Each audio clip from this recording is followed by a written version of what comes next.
Boa tarde, galera. Então, na primeira parte da apostila, vocês observaram as classificações do RN, né? As classificações que estão direcionadas ao recém-nato. Agora, na segunda parte da apostila, vocês vão observar como ocorre a assistência de enfermagem nas primeiras 24 horas de vida do RN e após essas primeiras 24 horas, o que nós, como equipe de enfermagem, podemos fazer para ajudar no desenvolvimento e crescimento desse recém-nato, tá bom? Espero que vocês estejam compreendendo bem a matéria e que vocês estejam fazendo as anotações de vocês, tá bom? Vamos lá? O período das primeiras 24 horas pós-nascimento é considerado crítico, principalmente no que se diz a adaptação respiratória. Se sabendo que dentro no momento intrauterino, o bebê ele não testa os seus sistemas, né? Os sistemas eles são testados de acordo lá com a evolução intrauterina, mas são só testes intrauterinos e não o pulmão do bebê ele recebe a primeira bombeamento de ar logo após o nascimento. Então nós precisamos entender como que esse sangue vai começar a oxigenar. Durante a gravidez esse sangue ele é recebido pelo bebê por intermédio da placenta. Então o corpo do bebê ele é oxigenado por intermédio do corpo da mãe. O corpo do bebê ele é nutrido pelo corpo da mãe e a partir dessa perda, né, dessa vivência intrauterina, o bebê precisa desligar do corpo da mãe para começar a fazer os seus sistemas funcionar sozinho. E isso nós precisamos observar muito. Por que nos preocupa muito o sistema circulatório e o sistema respiratório? Primeiro, eles andam juntos, né? Porque é por intermédio do sistema respiratório que eu oxigeno o sangue. E segundo, se eu não tenho uma boa oxigenação, eu vou ter sequela neurológica. E não é isso que nós queremos. Então tem que ter uma observância muito grande, né? De acordo com esse sistema. Os recém-natos podem, nesse período, apresentar um quadro de sofrimento respiratório. Então, primeiro, eu tenho que saber na tabela, o RN ele tem quantas incursões respiratórias por minuto? A aula já foi dada. A partir do momento que eu sei a quantidade de incursões respiratórias por minuto, aí sim, eu vou conseguir observar se o RN ele está respirando de forma adequada quando eu vou fazer a averiguação dos sinais vitais ou se ele está em sofrimento. Não esquecendo que quando o RN, a movimentação do abdômen, que todo mundo já sabe nesse exato momento, que a respiração do RN ela é feita com resposta abdominal, né? Porque os órgãos ainda estão se adaptando. Se o abdômen desse bebê está evoluindo de forma muito exagerada ou está lenta a respiração, eu tenho alguma deficiência respiratória. E rapidamente eu preciso reportar isso para a equipe de saúde, né? A equipe que está com a saúde relacionada ao cuidado do RN. Porque senão esse bebê pode virar óbito, tá? Imediato. São os cuidados imediatos ao recém-nato, que são aqueles dispensados ao longo do nascimento e ainda na sala de parto. Ainda assim, após o nascimento do bebê, até o nascimento do bebê, o foco é na mãe. A partir do nascimento do bebê, o obstetra fica com a mãe e toda a equipe vai para o RN, porque o RN ele precisa de cuidados específicos para ajudar com que ele tenha um bom desenvolvimento nessas primeiras horas de vida. Os principais objetivos são, primeiro, auxiliar o bebê a fazer essa transição intrauterina, onde ele era totalmente dependente do corpo da mãe, e toda a sua função fisiológica era feita de acordo ou coligado com esse corpo, e extrauterina, onde tem uma ruptura, uma quebra, né, com a ruptura do cordão umbilical. Então, ele deixa de ser dependente da mãe para ter que usar os seus sistemas de forma independente, né? A única coisa que ele vai ter ali como dependência da mãe é na alimentação. Tirando isso, ele vai ter que lidar com seus sistemas de forma independente. Assegurar a manutenção dessa temperatura corporal. Como já foi falado na aula anterior, o bebê ele perde o quê? Calor pelas extremidades. Quem são elas? Mãos, pezinhos e a cabeça. Então, já sabendo disso, eu não posso deixar com que a criança, que o bebezinho, que a criança, que o RN, perca calor por extremidades, né? Promover o elo afetivo entre o recém-nascido e a mãe. Primeira coisa. Muitas das vezes dentro da sala de parto tá o pai, né, filmando, tá o pai participando daquele momento. Hoje em dia com esses nascimentos naturais, então o pai participa, a irmãzinha participa, a família, a avó, o tio, todo mundo tá ali no momento do parto. Mas a primeira importância é o momento afetivo mãe-bebê, porque é ali que você vai criar o vínculo. E nesse vínculo vai vir a primeira mamada. Então, isso é muito importante, tanto para a mãe quanto para o RN, tá? Não pode se esquecer disso. E aí, sim, em seguida, vai aproximar o elo afetivo entre a mãe e o irmãozinho, a mãe e o pai. E aí vai aproximando os elos. Mas, em primeiro momento, é mãe e bebê.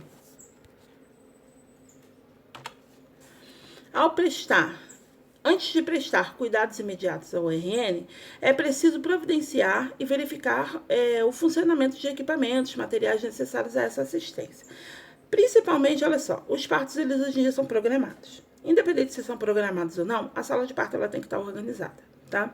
Se eu tenho um parto natural, eu tenho como saber a hora que o bebê vai vir ao mundo? Logicamente que não. Então, eu tenho que ter a sala do parto, a sala de pré-parto organizado, onde estão todas as mulheres que estão partindo para o final do seu trabalho de parto e entrando em parto. A sala de parto ela tem que estar adequadamente preparada para receber essa mãe e esse bebê. Tá? Mas nesse momento eu quero esse recebimento do bebê. O recebimento do bebê, ele precisa ter equipamentos equipamentos equilibrados, equipamentos já testados antes do seu funcionamento. Tá? Eu preciso saber se o equipamento está em boa qualidade, eu preciso saber se o equipamento vai responder à minha necessidade. E então, para isso, eu preciso organizar a sala que vai ser utilizada para receber o RN. Tá? O berço, ele tem que estar aquecido. Tá? Esse bercinho aquecido, na próxima figura vocês vão observar ele. Ele é um berço onde que o bebê ele sai desse primeiro contato com os médicos e a mãe e ele vai receber seus cuidados. Então, ele vai para um berço aquecido para poder favorecer ou inibir a perda de calor e favorecer com que nós manuseemos o bebê e ele não perca calores, tá? Ele não perca a temperatura. Ou a incubadora. A incubadora é só em caso de necessidade. Vocês já sabem que a necessidade é quando eu tenho um bebê baixo peso, um bebê que nasceu com alguma deficiência, que está com alguma deficiência respiratória, e ele vai precisar de auxílio de uma UTI NERM, tá? Desobstruções de vias aéreas, então vou precisar de cânula, vou precisar de aspiradores. Pinçamento do cordão umbilical, então eu vou ter que ter pinça para fazer o pinçamento desse cordão. Campos aquecidos, toalhas e cobertores. A toalha, a cobertor, todas elas têm que ser aquecidas, porque se eu vier com uma toalha em temperatura ambiente, esse bebê vai perder calor e eu vou perder o bebê por hipotermia. Material de aspiração, eu preciso do bulbo, que é a perinha. Eu preciso do aspirador a vácuo. Eu preciso de sondas de aspiração com as numeração 6, 8 e 10, tá? Que são sondas.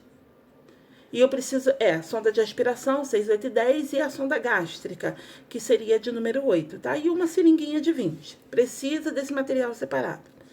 Esse material que eu acabei de falar é a sonda de aspiração. A sonda de aspiração é uma sondinha que ela vai entrar na região, primeiro da mais contaminada para menos contaminada. Quem é a mais contaminada? Boquinha. Eu vou na boquinha e depois a região do nariz. Por que a boca é mais contaminada? Porque na boca tem a presença de muitas bactérias, tá bom? Parece nojento, mas é assim mesmo.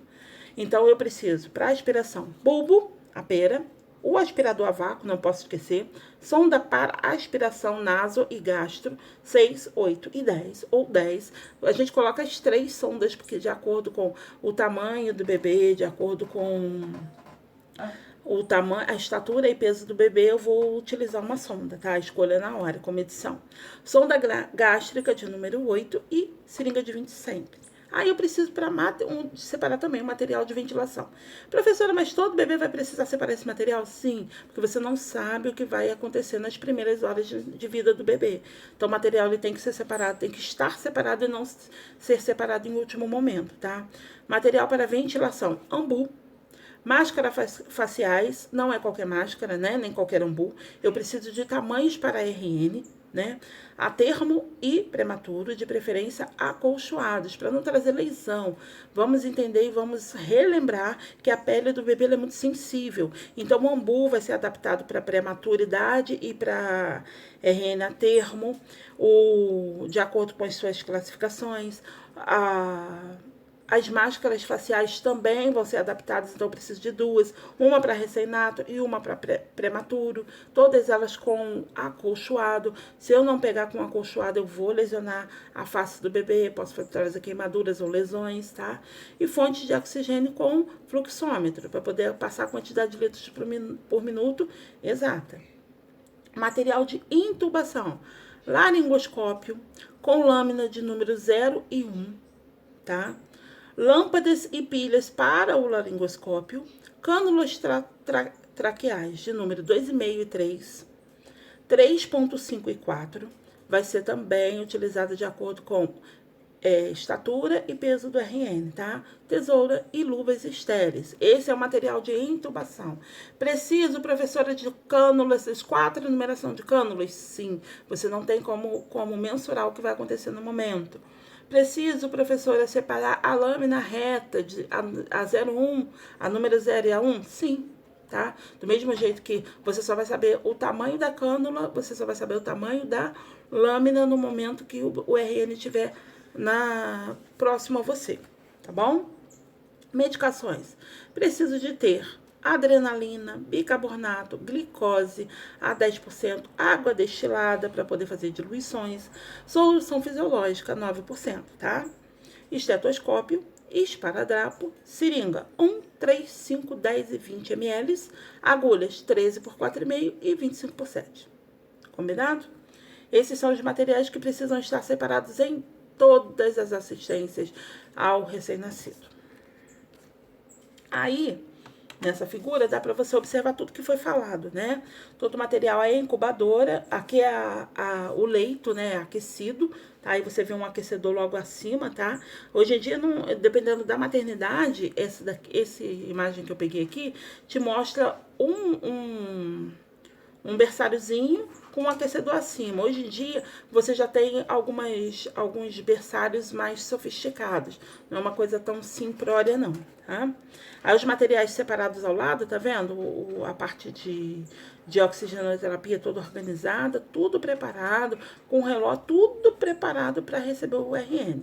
Aí eu tenho foco de luz, tá? É ele que vai fazer o aquecimento do RN, tá? O material separado na bandeja, aqui uma aproximação daquela bandeja, que aí você vai ver o ambu, vai ver o estetoscópio, vai ver as seringas separadas, água destilada, soro fisiológico, as cânulas, aí também vai ver o laringoscópio, todo o material separado do jeito que já foi orientado. Luva estéreo, né? E o aspirador, tudo organizado para a chegada do RN. Professora, existe a possibilidade de organizar tudo após o RN nascer? Não. Antes do RN nascer tem que estar tudo já organizado, pré-organizado. Se você observar, as roupinhas do bebê, o cobertor, o lençolzinho do bebê já está todo no berçário, onde está aquecido. Então, tudo que vai utilizar para o bebê, ele vai para o berçário. O berçário é aquecido, né? Se o berçário é aquecido, então tudo vai estar dentro do aquecimento, tudo vai estar dentro do berço, que aí vai manter a temperatura adequada do bebê. Berço ou incubador, berço aquecido e ou incubadora. Após o nascimento, colocar o bebê sobre a fonte de calor. Isso é muito sério, tá? Radiante, berço aquecido e foco de luz, como já foi mostrado anterior. Previamente aquecido, não pode aquecer na hora, ele já tem que estar na temperatura adequada, tá? Oferecendo um ambiente térmico adequado e secar rapidamente a cabeça do RN. Por quê? Porque ele perde muito calor pela cabeça. É a extensão maior do corpinho do bebê, com perda de calor, tá? E seu corpo com uma toalha e cobertor pré-aquecido. Essa toalha e esse cobertor vai estar já disposto dentro do bercinho aquecido. Caso o recém-nato esteja bem, este será colocado sobre a mãe para a sua amamentação. E aí vai vir os cuidados para a sua amamentação. Caso tenha algum comprometimento, o RN ele vai receber todos os cuidados e rapidamente ele vai ser colocado numa UTI, receber auxílio respiratório, tá? E todos os procedimentos de acordo com a patologia. Desobstrução de vias aéreas. Um cuidado muito importante a ser tomado dentro da sala de parto. Sempre vai desobstruir vias aéreas, tá? Consiste em manter as vias aéreas superiores, boca e nariz, como eu falei para vocês, mais contaminado para menos contaminado, pérvias, ou seja, desobstruídas, permeabilidade e desobstrução, tá? Assim, deve-se posicionar o bebê em decúbito dorsal, com o pescoço ligeiramente estendido para proceder à aspiração. Então, ligeiramente estendo o pescocinho do bebê, nada agressivo, entendendo-se que todas as estruturas são muito sensíveis e qualquer coisa que eu faça de forma grosseira, eu vou trazer dano para o RN. Deve-se tomar cuidado de não estender ou fletir demais o pescoço do bebê, uma vez que essas posições podem diminuir a entrada de ar para os pulmões e acabar trazendo uma parada respiratória. Quando houver grande quantidade de secreção na boca, devemos lateralizar a cabeça. Claro que tem muita secreção na boquinha do bebê, lateraliza, porque senão ele pode broncoaspirar, né? Acumulando a secreção nessa lateralzinha da boca e evitando a broncoaspiração. Aspire delicadamente primeiro a boquinha do bebê, delicado demais, é como se fosse um algodãozinho, vai lesionar. Então, com toda delicadeza, você vai aspirar os cantinhos da boca e depois as narinas. Este cuidado garante que não haja nenhuma secreção em vias aéreas, caso o RN inspire durante a aspiração do nariz e faringe posterior e frequente aspiração do RN. Então, eu tenho que fazer isso tudo com muita delicadeza para evitar ter um erro ali que eu não consegui. Depois, nariz e faringe, só cortou, tá bom? Pode observar lá na apostila. Então, eu preciso observar, né? Porque eu sei que na hora que eu vou fazer a aspiração de vias aéreas superiores, principalmente fossas nasais, o RN ele tem suas estruturas muito aproximadas e se eu fizer isso de uma forma inadequada, eu posso trazer lesões. Então, tem que tomar muito cuidado, tá? Eu vou do nariz até a faringe do bebê, tá? Posteriormente, consequente, a aspiração do RN. Então, eu preciso ir em cada narina, do nariz à faringe, do nariz à faringe. Retirei toda a secreção, então, o bebê está livre de qualquer broncoaspiração. Aqui na foto dá para você observar se realizando, né, a aspiração, primeiro boca e depois nariz, tá? Esse procedimento é feito, o bebê já tá, ó. E esse daqui é o que eu falei para vocês, ó, tá aqui, ó, o aspirador do ladinho, tudo certinho. E aqui ele já tá em bercinho aquecido. E a vestimenta do bebê tá toda em volta dele, ó, tudo aquecidinho, tá? Então, é desse jeito que tem que ser feito. Tem que tomar muito cuidado, pessoas que... cidades frias ou dias frios, para não encostar a mão muito fria no RN, porque ele perde calor. Então, se ele perde calor, eu preciso estar com a minha mão aquecida. Tem pessoas que... Eu não tenho problema com isso, que minha mão está sempre quente, independente da temperatura. Agora, tem pessoas que ficam com a mão extremamente gelada. Então, você tem que aquecer a sua mão antes de enluvar, porque senão você é um ponto de perda de calor, tá? Cuidado. Pinçamento do cordão umbilical. O pensamento do cordão umbilical é feito logo após o nascimento. Só que hoje em dia, se sabe que o tempo que você conseguir deixar esse bebê, até 5 minutos, se você conseguir realizar o bebê ainda conectado, ele se desconectando da placenta ou do corpo da mãe, isso seria bom para o bebê, né? Você fazer essa interrupção um pouco mais tardia. Mas por conta da correria do dia a dia dos profissionais, eles acabam fazendo essa ruptura muito rápido, tá? Outra ação consiste nos primeiros cuidados com o cordão umbilical. Primeiramente, deve-se observar o coto umbilical, atendendo para a presença de 2 artérias e uma veia. Então, eu sei que o coto umbilical ele tem que ter a presença de 2 artérias e uma veia, tá? Pois, dependendo do número de vasos presente, pode ser indicativo a anormalidade. Então, eu preciso ver 3 estruturas, 2 artérias e uma veia. Tem mais presença além de 3 estruturas, preciso chamar a atenção de equipe, porque pode estar direcionando algum tipo de anormalidade do RN. Colher sangue do cordão umbilical é uma das etapas a seguir, tá? E eu colho o sangue do cordão umbilical e envio ao laboratório, cujo objetivo é avaliar as condições desse RN, podendo ser usado para identificação de tipagem sanguínea e de doenças transmissíveis, como HIV e rubéola. Então, eu primeiro faço a retirada do sangue, depois eu faço o crampeamento, tá? E vai para análise biológica, dentre outros exames. Essa criança, essa primeira coleta de sangue vai ser para avaliar muitas e inúmeras situações. E também a tipagem sanguínea. Em seguida é realizada a ligadura do cordão. Então, primeiro eu faço a coleta, depois eu faço a ligadura do cordão. E o bebê pode-se então ser colocado sobre a mãe ou no berço aquecido. De preferência, colocar sobre a mãe, se não tem nenhum acometimento, o bebê está bem, pode colocar sobre a mãe e levar rapidamente. Deixa a mãe ver o bebê e leva para os cuidados. Depois traz para a mãe com mais calma, tá? E tem alguns obstetras que pedem para ir com o bebê para os cuidados e depois que tiver tudo ok, o bebê volta para ter essa aproximação com a mãe. Isso vai muito de obstetra para obstetra e de equipe para equipe também. Método de Credé. Ainda na sala de parto, realiza-se o método de Credé, ou credeização, que consiste na instilação de 2 gotas de nitrato de prata 1% no canto interno de cada olho, prevenindo a oftalmia gonocócica. Não se esquecendo de pôr nitrato de prata também na vagina no pênis. Então, esse daqui teve uma atualização.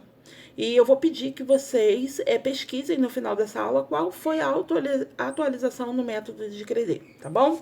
Tem atualização, fiquem atentos. Vamos testar conhecimentos. Identificação do recém-nato. Cada bebê, gente, a identificação ela vem plastificada bonitinha. Então, todos os componentes da identificação, que vai ser a pulseirinha da mãe e do RN, elas vêm dentro de um invólucro, que vem uma por criança junto com o cartão de nascimento. Então, hoje em dia, com esse método, você só enrola nascimento se você quiser, porque não tem necessidade. O bebê ele vem um por vez, vai ser cuidado um por vez, um por equipe, e dessa forma eu identifico o bebê de acordo com o seu nascimento. Se eu levar em consideração, professora, mas se tiver 3 nascimentos, vão ser 3 nascimentos, um identificado por sua vez, em cada um em seu momento, com sua respectiva equipe. É só não deixar misturar as coisas, ok? Cada bebê e sua mãe devem ser corretamente identificados antes de deixarem a sala de parto. Então, só deixe a sala de parto depois da correta identificação. Para a identificação, utiliza-se a pulseira própria, na qual deve constar o nome e o sobrenome da mãe, a data e a hora do nascimento, colocando no punho e no tornozelo do RN. E a mesma pulseirinha a mãe adquire, tá? Essa mãezinha ela tem as mesmas identificações do bebê. Em casos de partos múltiplos e ordens de nascimento, deverá ser especializada nas